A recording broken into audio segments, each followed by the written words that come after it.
Olá, prezados amigos, ouvintes e seguidores do Facebook do curso FMB. Eu vou falar sobre um tema aqui que está caindo muito em concurso, que é o amicus curiae, que significa amigo da corte. O amicus curiae é um terceiro que ingressa no processo para fornecer informações no sentido de aprimorar o julgamento, ok? Então é um terceiro que ele vai ingressar no processo sem ter interesse jurídico, o interesse dele não é jurídico, é um interesse institucional. Ele entra no processo para fornecer informações com o intuito de aprimorar o julgamento. Então imaginemos um processo que envolva índios, e daí um antropólogo que entende da matéria, ele resolve ingressar como amicus curiae para fornecer informações ao juiz. Ok? A natureza jurídica, o amicus curiae é uma intervenção de terceiros, está expresso no Código Civil como intervenção de terceiros, que antigamente discutia-se se era intervenção de terceiros ou auxiliar da justiça. Então não é auxiliar da justiça, é uma modalidade de intervenção de terceiros.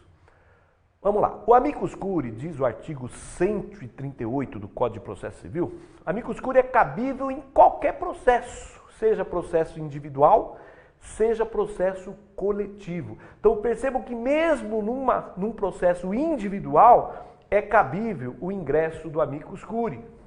Agora é claro, só será cabível quando se discutir uma questão que terá repercussão social. Quer dizer, aquela decisão prolatada naquele processo vai ter uma repercussão social, ok? Então o importante é isso. Para ele ingressar é preciso que no processo se discuta algo que tenha repercussão social. Um tema controvertido e que gera repercussão social. Quem pode ingressar como amicus curiae? Primeiro, qualquer pessoa física pode ingressar. Dei o exemplo do antropólogo, né? Qualquer pessoa física. Pessoa jurídica também, ok? E até mesmo órgãos públicos. Aqui é um detalhe, então, pessoa física, pessoa jurídica e órgãos públicos. Por exemplo, o PROCON é um órgão público. O PROCON pode ingressar como amicus curiae em demandas sobre o consumidor em que haja alguma repercussão social, ok? Para o amicus curiae ingressar, ele precisa ter o que se chama de interesse institucional. Interesse institucional é o vínculo com a matéria. Isto é, tem que ter uma pertinência temática. Quer dizer, é uma matéria da sua, digamos assim, uma matéria que há uma especialidade. O amicus curiae, portanto, entende daquela matéria. Então é o que se chama de pertinência temática ou vínculo institucional com a matéria. Ok? Então imaginemos uma ação onde se discute direitos autorais, uma associação de direitos autorais poderia ingressar como amicus curiae, porque tem vínculo com aquela matéria. Ok? Como que ele ingressa? Ele pode ingressar espontaneamente, isto é, ele mesmo requer o ingresso ao juiz, ou então ele é convidado, que é o chamado ingresso provocado. Ele é convidado, o juiz convida.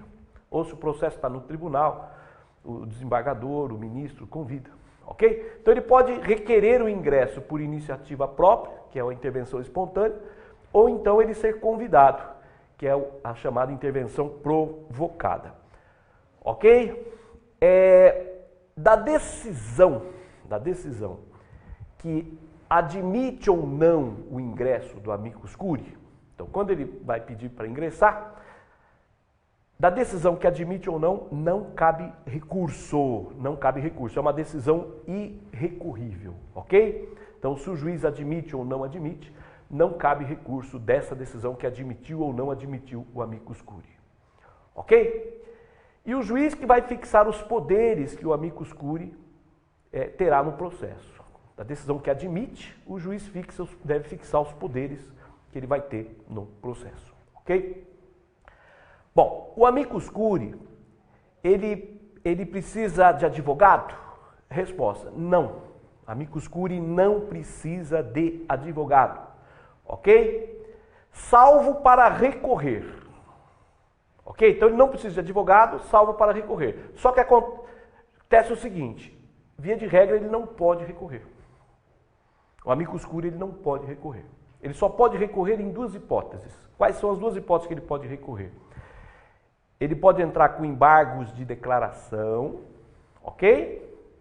E também no chamado incidente de resolução de demandas repetitivas, IRDR, incidente de resolução de demandas repetitivas, ele pode recorrer do julgamento, ok? Então ele pode recorrer em duas situações, embargos de declaração e do julgamento do incidente de resolução de demandas repetitivas.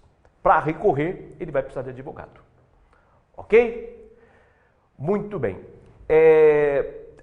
Via de regra, a lei proíbe o recurso do amicus curiae. Lei de ordem pública que não pode ser modificada nem pelo juiz. Ok? Via de regra, é proibido recorrer. Salvo embargos de declaração e do julgamento do incidente de resolução de demandas repetitivas.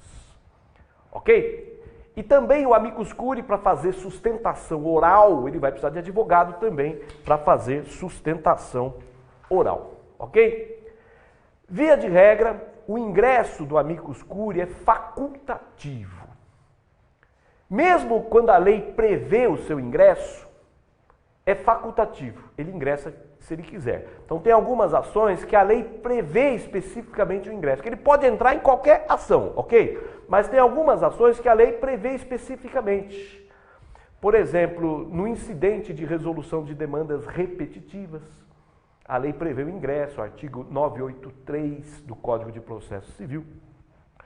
Recurso especial ou extraordinário repetitivos, recurso especial ou extraordinário repetitivos, a lei também prevê o ingresso, ok? Mas ingressa se quiser, é o artigo 1038, inciso 1 do CPC. No recurso extraordinário, na questão da repercussão geral, a lei prevê também seu ingresso, artigo 1035, parágrafo 4º. Então, o que eu quero dizer é o seguinte, o ingresso do amicus curiae é facultativo mesmo quando ele faz parte do procedimento, como no incidente de resolução de demandas repetitivas, recurso especial extraordinário repetitivos e questão de repercussão geral no recurso extraordinário. Mesmo quando ele faz parte do procedimento, o ingresso dele é facultativo. Significa, se ele não ingressar, não vai anular o processo, ok? Agora, tem duas hipóteses em que o ingresso do amicus curiae é obrigatório. Tem duas hipóteses que ele tem que ingressar, senão anula o processo. Duas hipóteses de ingresso obrigatório do amicus curiae. Qual é? Primeiro, intervenção da CVM, que é a Comissão de Valores Mobiliários. CVM. Intervenção da CVM nas ações que se discutem matérias da sua competência. A ação que se discute matéria da competência da CVM, a CVM tem que ingressar. Lei 6.385 de 76. E a segunda, intervenção do CAD. Intervenção do CAD em processo que se discuta concorrência desleal. CAD é o Conselho de Administração de Defesa Econômica. Todo processo que discute concorrência desleal tem que ter intervenção do CAD. Artigo 118 da Lei 12.529 de 2011. Ok? Então, via de regra, a intervenção do amicus curiae é facultativa. Será obrigatória nessas duas situações. Intervenção da CVM, quando se discute matérias da sua competência, e também intervenção do CAD, quando se discute questões de concorrência desleal.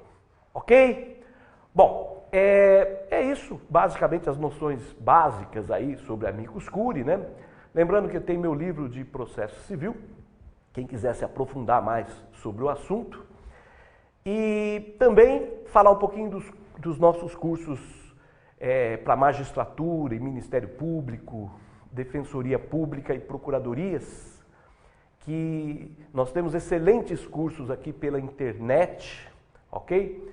Onde a matéria é vista com calma, onde que vocês terão condições de anotar, né? Porque as aulas são mais didáticas, pausadas, ok? Esses cursos são muito completos, mas extremamente completos, ok? Um forte abraço para todos, bons estudos!